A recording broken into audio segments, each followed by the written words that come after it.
So today we're going to answer the question, should you drink water before going to bed? And the answer is no, you shouldn't. Okay. Why? There's actually two reasons. Number one, drinking more water is going to make you get up through the night, and that's going to interfere with your sleep. Okay. So we don't want to do that. So an average bladder can hold a little more than 1.5 cups of urine before certain receptors are triggered, forcing you to get up and urinate.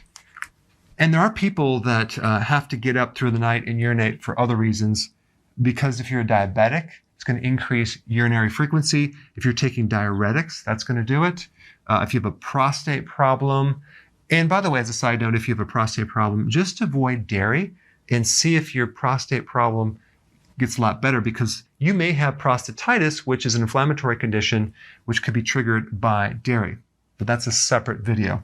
And then you have a fibroid, which is a mass pressing on your bladder, or a condition called hypercalcemia could do it as well. I have a separate video on that. You can watch that. Okay, so number one, we don't want to drink before we go to bed because it's going to interfere with our sleep. Number two, dry fasting. Okay, now this is going to be my watered down version of dry fasting, and no pun intended, where you're going to do not a really long dry fast. And by the way, a dry fast basically means you're fasting without drinking any water. So the benefits of fasting are huge.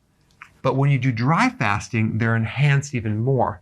Of course, to a point, because you can't go too long without drinking water before you die.